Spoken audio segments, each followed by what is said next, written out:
Gotcha. Now versus our ESS, and now we're going to look at different FSS. So we have, so this one right here and this one, it's the same, it's our same borrower. So same escrow company, subject property. So again, this master one right here, master FSS, one, we see seller and buyer fees. So it's going to be master. And then the difference between this one being FSS versus ESS versus this one, right? The document itself has final. So on the master FSS, it's always going to show the word final. You can also have some type of stamp certifying the fees from escrow versus this one here, even though it's a master settlement statement, it has the estimated. Yes. So again, now this one, it's the same FSS, but this one is for our buyer. This one's our master. So our buyer one has and specifies what type. So it's our buyers, and it also has the final. So all the time for buyer FSS, there should be a word buyer on the document and a final. Buyer. It can also say borrower. Okay. So keep in mind, it just depends on the escrow company. It can also say borrower. But if we have a master FSS, and then we have this one, is if it didn't have this buyer right here, let's say this one was, it didn't have it and it was only final closing statement, but because we have this master settlement, that means this is going to be labeled as buyer FSS because we have a master. So whenever you have a master, you're going to have a buyer because it's for a purchase property. If it was a refinance, then this one wouldn't be master. We wouldn't have this one, and this one would just be labeled as FSS. So like this one right here, it's for a refinance property. So we have borrower, and then again, that final word, final settlement statement. Again, it can also say closing statement. So even though this is a closing statement, it's still labeled as FSS. Okay. Final. Okay. Closing, final, like that. It's FSS. Yes.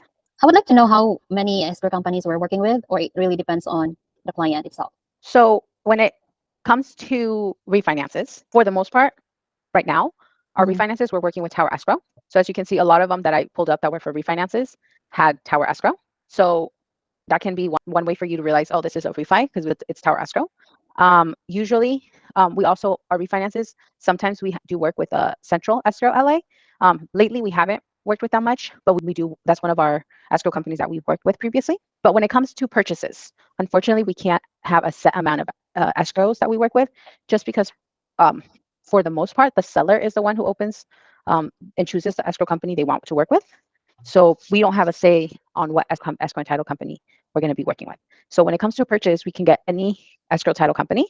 When it comes to the refinance, for the most part, lately, we're working with Tower Escrow. That's why I'm seeing a lot of different escrow companies. Yes.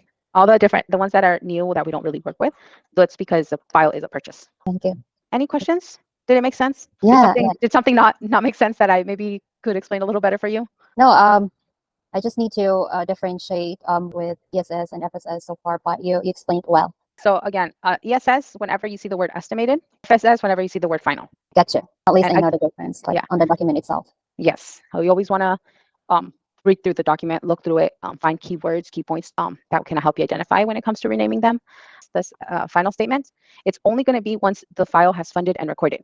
So if you know this file has not funded or recorded and you get a statement, it's most likely going to be an ESS. All right, gotcha. Okay. Yep. So if we forward you a document for a new file that we've opened escrow and it's for a refinance, how would you label it? That's ESS. Okay. What if it was for a purchase? That should be master ESS. Master ESS if it's a purchase, but what if it's only one that has this section of only one set of fees? All right. Come again. So if I provide you this document right here and it was for when we opened escrow, right? We don't know, and it only has one set of fees. How would you name it? One set of fees for finance. For purchase. For purchase. Let me check. Where's my purchase? So that's for buyer. Buyer Purchase, buyer ESS. Buyer ESS, yes. Well, it's just going to be more practice, but yes, I think you got it. If you have any questions, not just about this, anything else that you need help with, let me know. We can. I just need to have a quick recap based on my understanding, so I know that I understand all.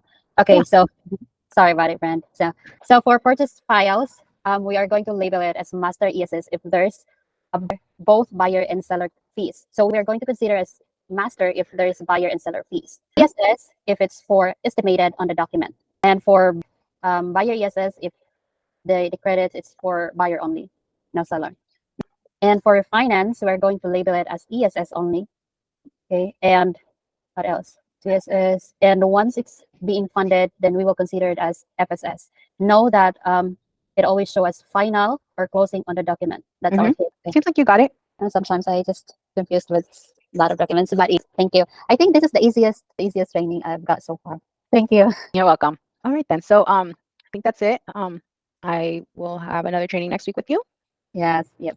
I'm looking forward to it. All right. Well then, again, if you have any questions, you can always just send us a message and we'll try to respond. If you need any like video on something, don't hesitate to ask as well. Thank Okay? you. Yeah, I will. All right. Bye. We'll see you next week. Bye. Thank you so much.